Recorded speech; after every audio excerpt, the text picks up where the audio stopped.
Amis culturels, bonjour et merci de votre fidélité à Télécongo. Merci de votre fidélité à l'émission Cultura. Voilà, nous sommes sur le plateau de Cultura avec un invité, un mathématicien, un physicien. Voilà ce qui est assez rare. Sur le plateau de Cultura, ben voilà une chose qui nous arrive. Idley Senga qui nous arrive avec deux ouvrages.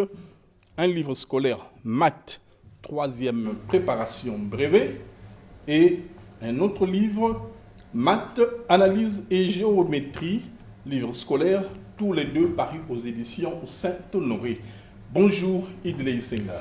Bonjour Monsieur Sauveur. Alors, il faut dire que vous êtes vraiment dans les travaux de recherche scientifique et vous produisez beaucoup, vous avez beaucoup produit des ouvrages scientifiques.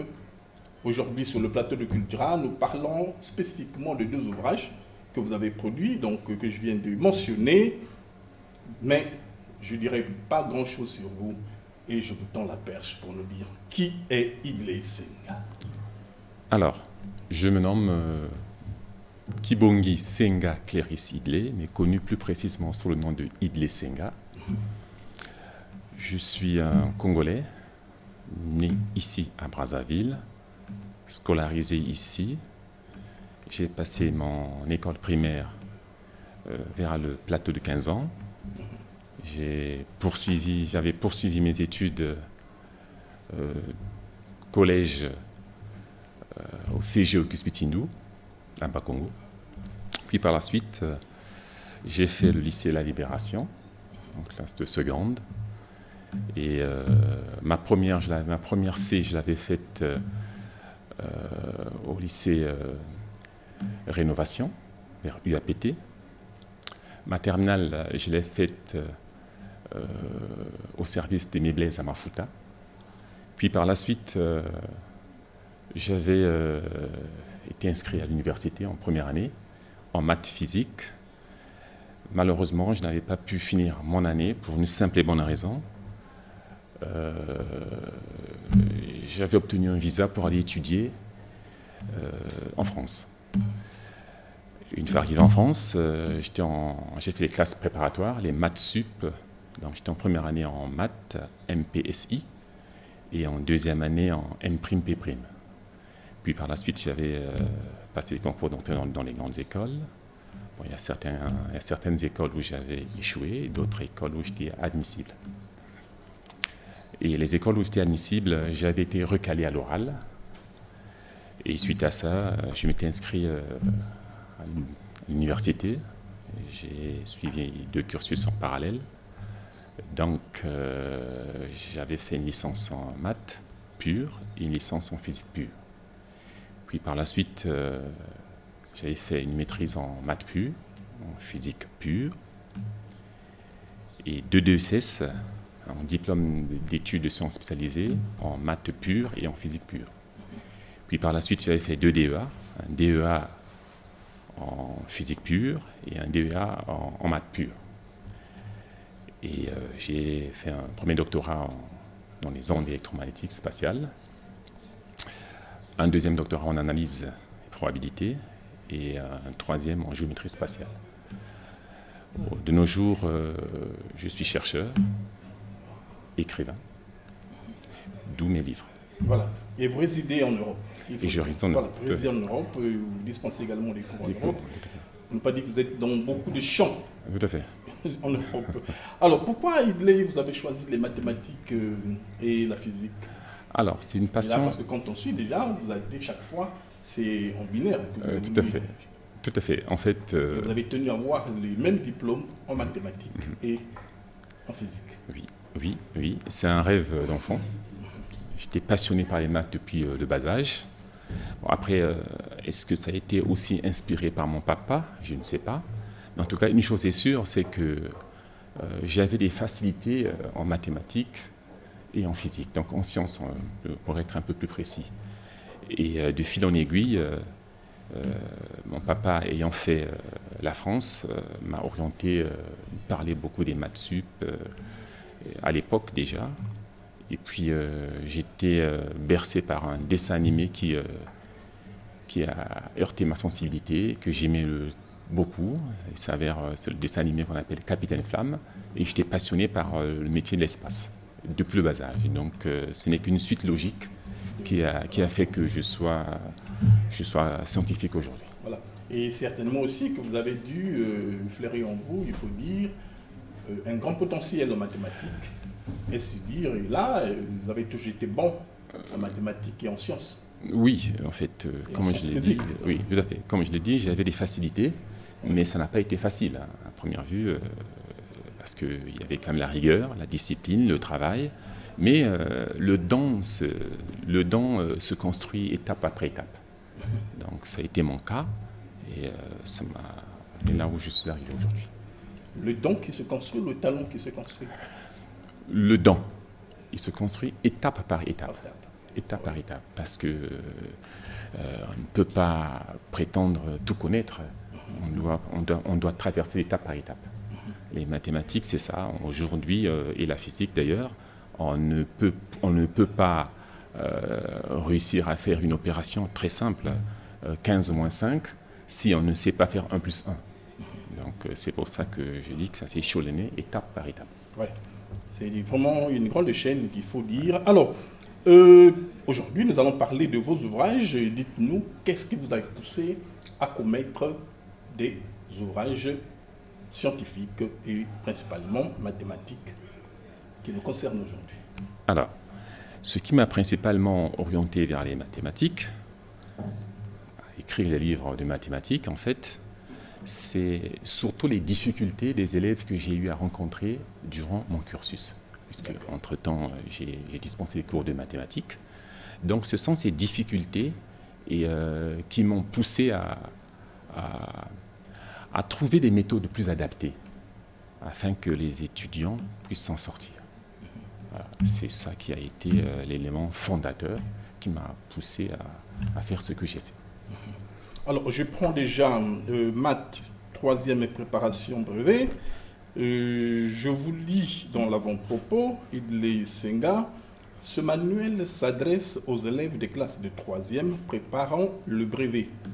Il a pour objectif de permettre à l'élève de réussir son brevet, d'acquérir un savoir mathématique, de s'approprier des outils nouveaux pour les enseignements d'autres disciplines, de se préparer efficacement au brevet. Le contenu de ce manuel est conforme au programme. Chacun sait que c'est en forgeant que l'on devient forgeron. De même, pour progresser en mathématiques, il faut faire beaucoup d'exercices. Ce manuel en propose un certain nombre qui couvrent l'ensemble du programme. Chaque chapitre débute par un résumé du cours dont la connaissance est indispensable pour aborder l'intégralité des exercices proposés. Ces exercices sont échelonnés de manière croissante par ordre de difficulté. Et vous avez mentionné les difficultés. Un commentaire de cet avant-propos, Idley. Un commentaire simple, c'est beaucoup plus les retours que j'ai eus.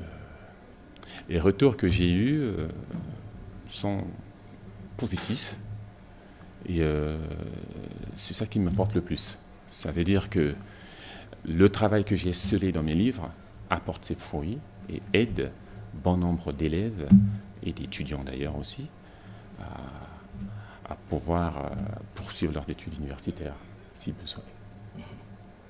Alors, lorsqu'on vous écoute, Idley Senga, vous mettez davantage en lumière, vous mettez davantage en exergue les difficultés rencontrées par les élèves.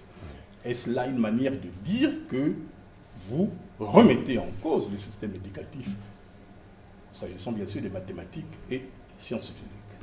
Non, en fait, je ne remets pas en cause le système éducatif. Un échec, vous voulez dire? Non, pas du tout. Pour une simple et bonne raison, en fait, ici au Congo, et ailleurs d'ailleurs, dire cela, c'est faire offense aux élèves et aux étudiants qui ont déjà un bon niveau. Cependant, le peu d'élèves, parce que généralement ils sont très peu, le peu d'élèves qui s'en sortent, c'est bien pour eux, sauf que il y a une grosse masse d'étudiants qui peinent.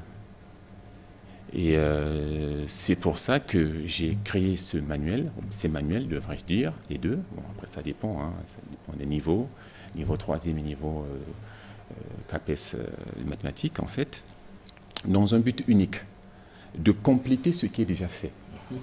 Voilà. C'est uniquement dans ce but, et puis proposer des méthodes adaptées de façon à ce que toute personne, bien qu'elle soit larguée au début, puisse pouvoir progresser au fur et à mesure en fonction de l'évolution des cours. Voilà.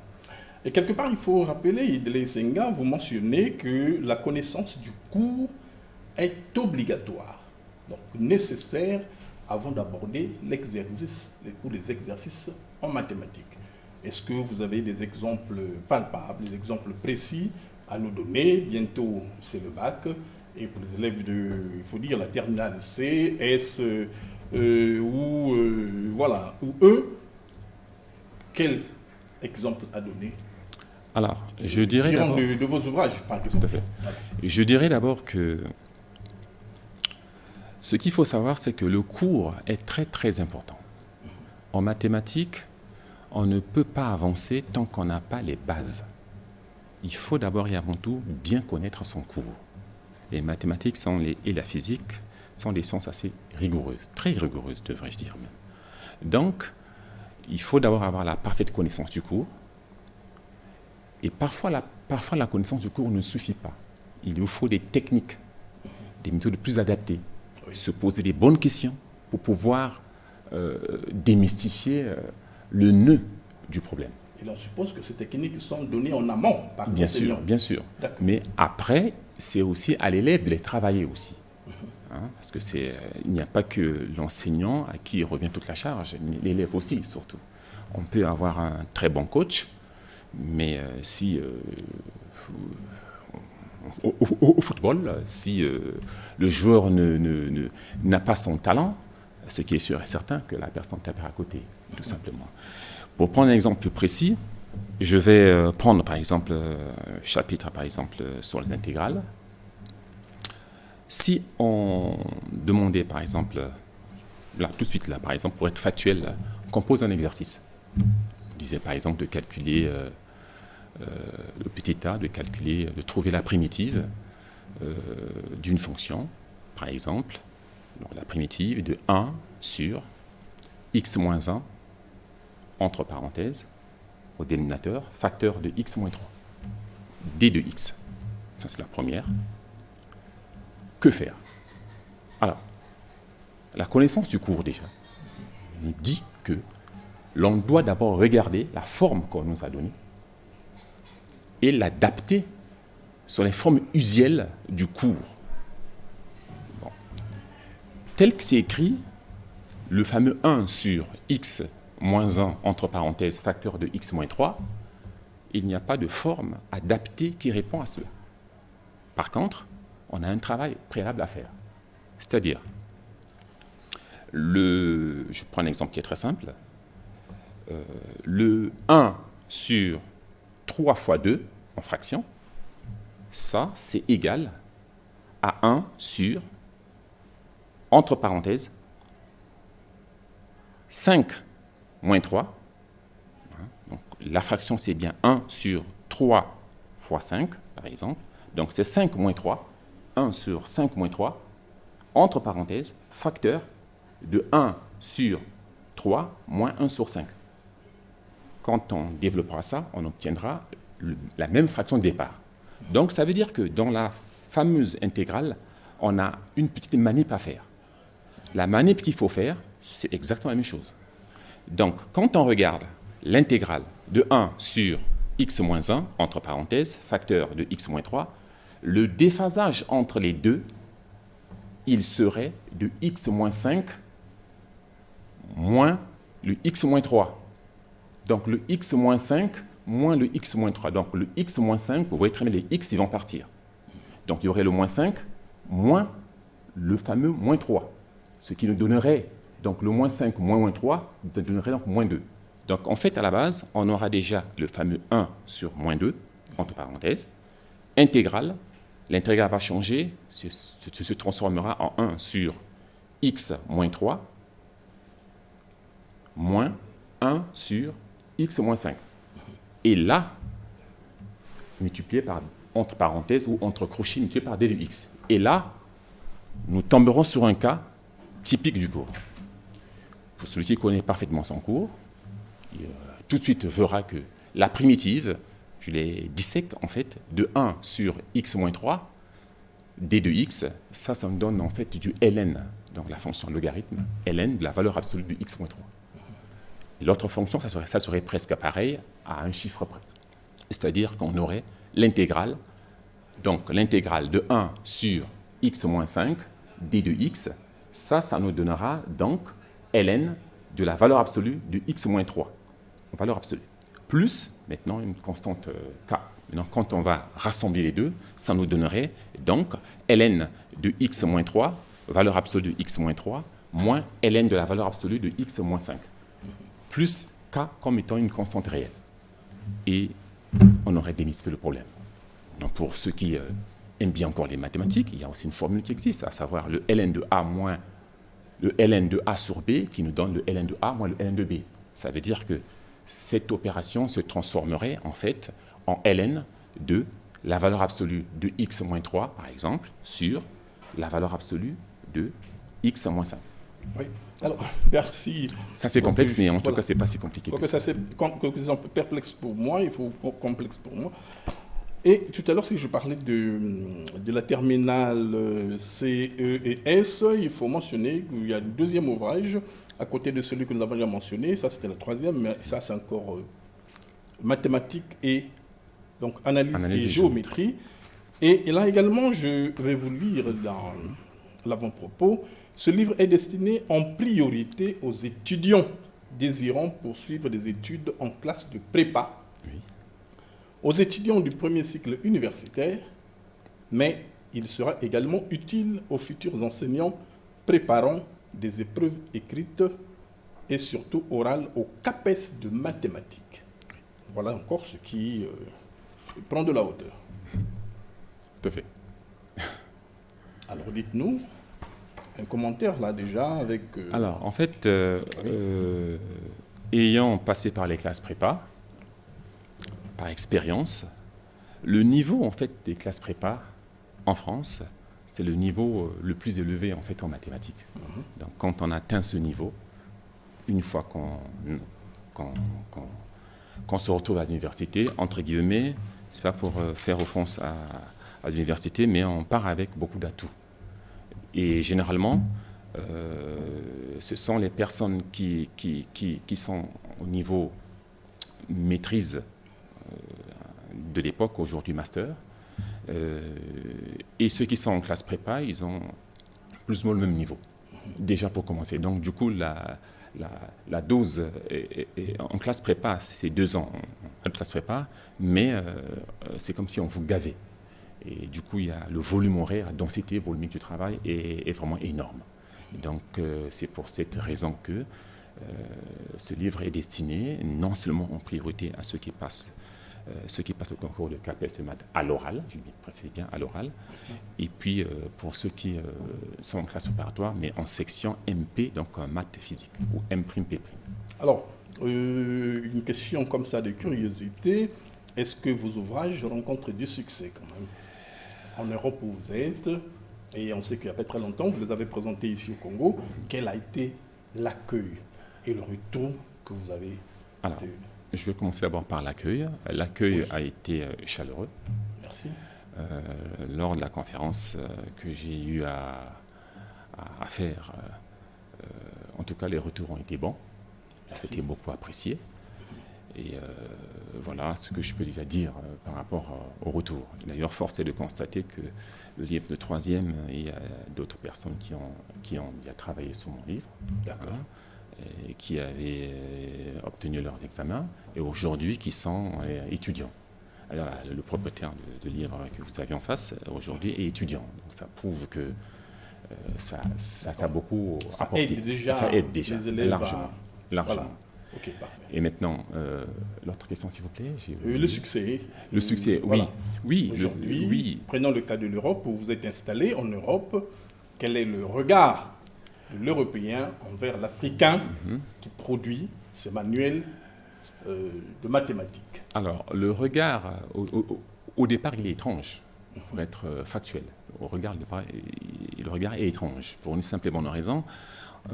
Depuis fort longtemps, en fait, nous avions eu cette fâcheuse habitude de travailler sur des livres écrits toujours par les Occidentaux, alors que la formation congolaise en particulier, et africaine de manière générale, est assez consistante, pour une simple et bonne raison. Moi-même, j'ai eu à être confronté à cette situation. Ce n'est pas pour rabaisser le niveau français que je vais le dire, mais en étant en France à l'époque, j'avais constaté que mon niveau était largement au-dessus du niveau des élèves français. Et donc, ce qui prouve que la formation congolaise et la formation africaine, elle est quand même bien adaptée.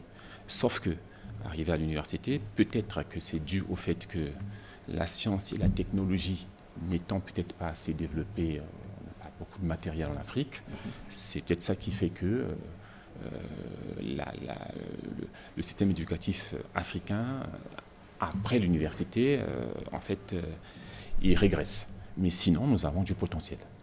Donc les retours sont bons, ça trouve du succès. D'ailleurs, force est de constater encore une fois de plus, il y a un troisième livre qui ne figure pas là, que j'avais écrit toujours, qui était sorti aux éditions Saint-Honoré. C'est un livre de Terminal S en 2019.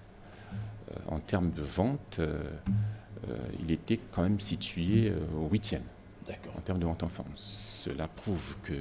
En 8e position, en 8e rang. En 8e rang, oui. En 8e position. Voilà, les ouvrages les plus vendus. Oui, tout à fait. Tout à fait. Donc ça prouve que les retours sont bons. Parfait. Il y a du succès. Alors, Idley Senga, vous travaillez beaucoup sur les ondes électromagnétiques. Oui. Ismaël Hamda s'interrogerait sur ce que c'est que les ondes électromagnétiques. Quelle définition apporter? Alors, une onde électromagnétique est une forme de vibration. Donc c'est un transport d'énergie qui se fait de manière...